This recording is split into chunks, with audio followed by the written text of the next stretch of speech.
Welcome to another deep dive. Today, we're plunging into some truly mind-bending concepts, identity, the soul, and how our minds might actually be shaping reality itself. Yeah, it's fascinating stuff. Our source material for this journey is a dialogue from Path of Beauty, Chapter 5, Limen, Identity and Soul by Oscar Enrique Munoz. It's a really rich conversation. Promises to challenge what you think you know about yourself, and the world. Definitely. So our mission really is to distill the core ideas, unpack the ancient wisdom it touches on, and maybe connect it to how we think about being, perception, consciousness today. Indeed. And we could probably start with this idea of identity masks. The source describes them as transpersonal psychological formations. Transpersonal, meaning beyond the individual. Exactly. Mental narratives built upon physiological protocols of survival. Yeah. So think deep patterns rooted in survival, but connecting us beyond just ourselves. Okay. And the text calls these masks forms of the soul, or even forms of life. That's right. Fundamentally, they're seen as expressions of the soul itself. That's a powerful start.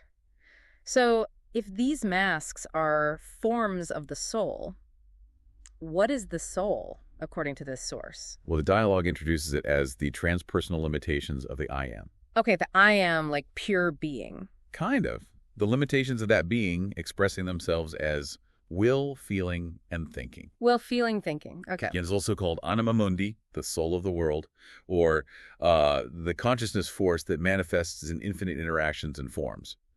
So universal animating principle. Right. This sounds like it mentions a tripartite expression, 3 parts. Yes, a tripartite expression of the principle of pure unlimited consciousness. And what's fascinating here is the text stresses this is far older than that expressed by Plato. Older than Plato. So when we think of Yeah. Plato, his famous tripartite division, what was that again? Plato, in works like The Republic, maybe Phaedo too, he identified logos thinking, Thinking. same as feeling or Yeah. spirit. Yeah. Then the appetitive or desiring part often linked to volition or will, epimedikon, I think it was called. Logos, timos, the epimedikon. Got it. But the source points to a strikingly similar, much older doctrine from ancient India. India. Which one? Specifically, the classical Samkhya philosophy, it talks about 3 gunas, or fundamental qualities. Goodness. It's sattva, the principle of pure intelligence, linked to soul consciousness, reality itself. Sattva, pure intelligence.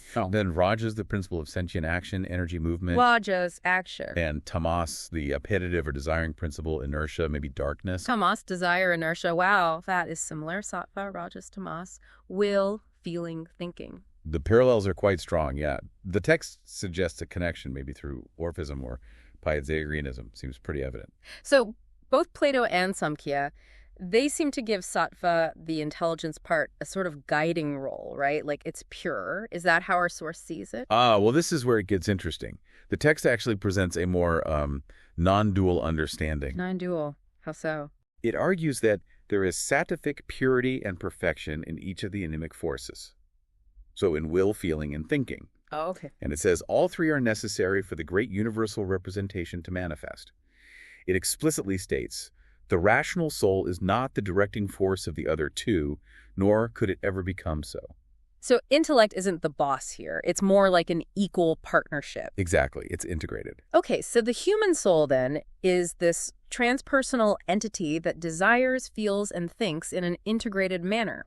And in each part, the other 2 are sort of latent, like seeds? Precisely. The other 2 are always present, at least latently, as seeds. The text calls it a unity in plurality. Unity and plurality. I like that. It feels more whole somehow. It's definitely a holistic view. Okay, so if the soul is this integrated thing, what's the most sort of primal force within it? The text gets into this, right?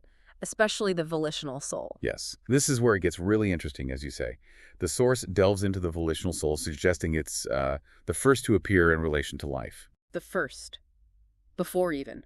Organic life. Even preceding the organic world, yeah, as our ancestors understood. Wow. And how does this volitional soul express itself? Very widely. The text states the earth and its orography, the waters, fire, and air are expressions of the volitional soul. The elements themselves are expressions of will. That's the idea. This fundamental drive, this desire for being manifesting as the physical world. Okay, let's connect that to the bigger picture then. Does it stop at planets and elements? Not according to this. Yeah. This volitional soul, it says, extends beyond the cell and even beyond the molecules themselves. Beyond molecules, so atoms, subatomic particles. Yes.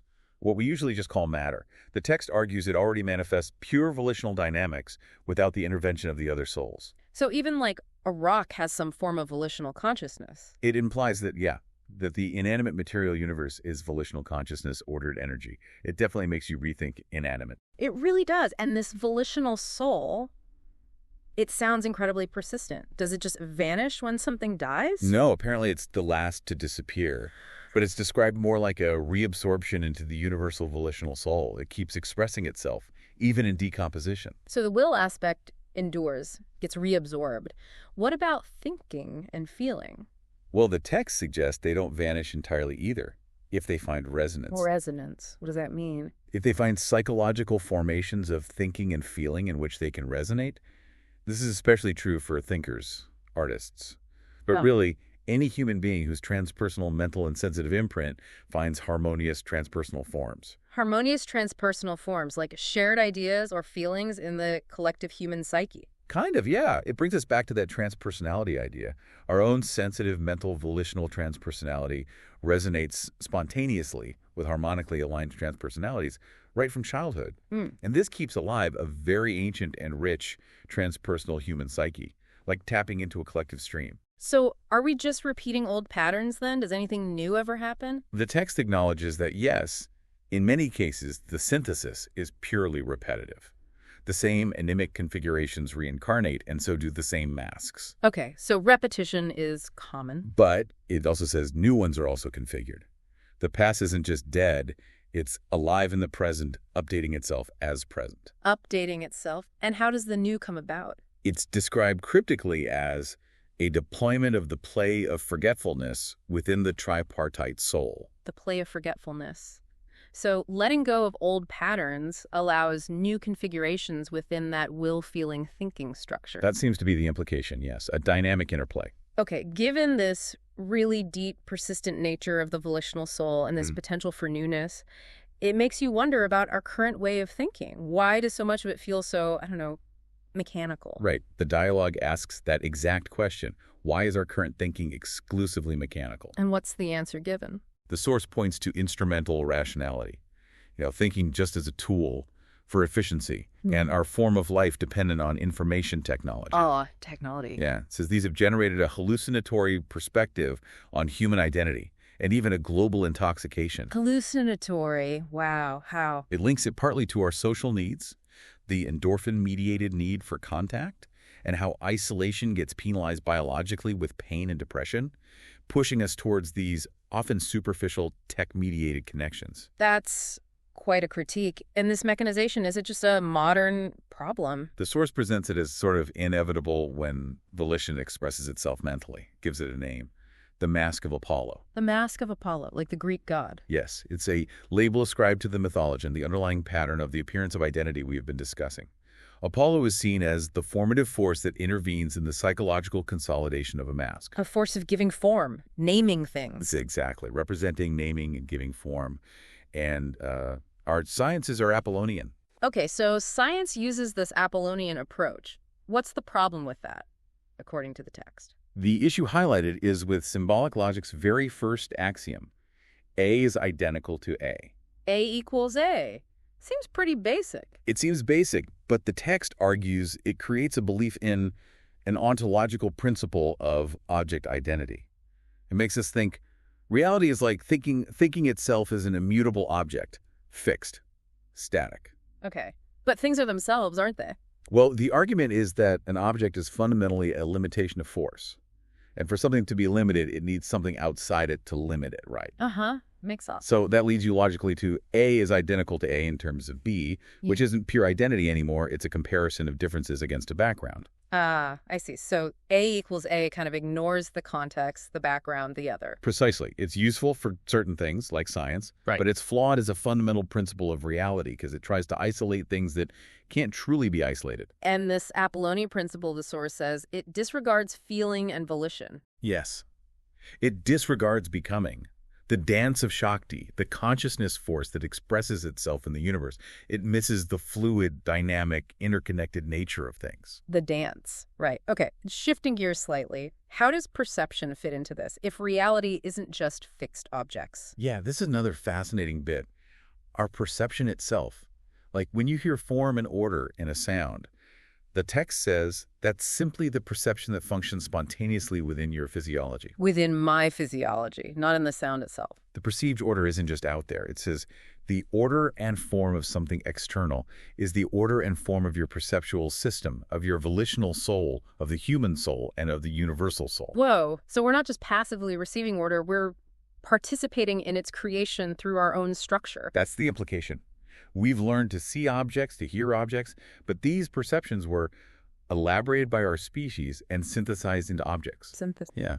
Life, it says, essentially externalizes its own processes and superimposes them upon something undefined, the apeiron we name matter or energy. The apeiron, the undefined. So we project order onto chaos, basically. Sort of, yes. Right. We structure the input based on our own internal soul-based structure. Okay, this raises a huge question then. What about things with no physical referent, like ideas, mathematical concepts? Are they real? The text says they are as real or as unreal as the tree you perceive before you. As real as a tree. How? They are objects of the imaginal world with which we operate. It gives the example of the geometric point. The point. Okay. It occupies no space or time, Right. But we use it to construct curves, surfaces, volumes, everything in geometry. Yeah, true. The text argues this proves the soul lives in a non-physical world, transforming the physical into the imaginal. That geometric point, it says, is a fine metaphor for our individual psychological identity. Our identity is like that point, non-physical but foundational. That's the metaphor, yeah. A non-physical core from which our inner world, our imaginal world, is constructed. That's a lot to take in. And the volitional soul itself, is it based on language, on concepts? No, the text says it's not linguistic. It's a mode of consciousness so fluid that it requires no representation. So pure. Yeah. Impulse. Drive. Something like that. Its origin is linked to the very nature of space as the condition of possibility for plurality, for the duality of difference. It's a basic mode of consciousness force, expressing a pure desire for otherness, the fundamental urge for things to be distinct yet connected. Desire for otherness. Wow. Okay, connecting this back again. Life externalizes reference because it's both inside and outside itself. Exactly, because it occurs simultaneously both within and outside a restricted identity. Yeah. This leads to the idea of liminal identity. Liminal, like on the threshold. Yes, vital identities are liminal, always at the boundary. And the example used is the cell membrane, or skin. Yeah, the cellular membrane, or human skin, is used as a powerful metaphor for the limen, that boundary which is neither strictly interior nor strictly exterior. So it separates but also connects. Right. It's seen as a play of the volitional soul, a playful act of limiting space, defining an inside by creating an outside. So our senses, then, are part of this liminal play. Absolutely. They simultaneously unite interior and exterior while also separating them.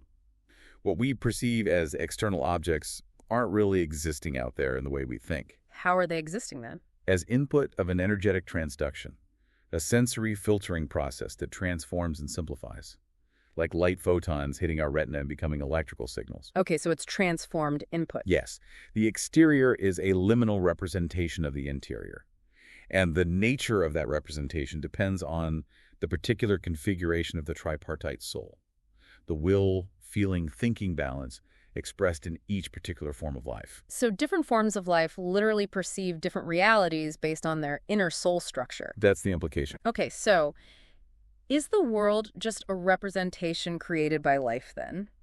Is it that simple? The source clarifies, no, it's not such a simple relationship. It's not just a one-way projection. Okay, so what is it? It describes a mimetic relationship, a kind of mirroring, a self-feeding process of harmonious adaptation, a continuous formative dance. To dance. Yeah. The organism creates its environment, and that environment, in turn, molds the organism.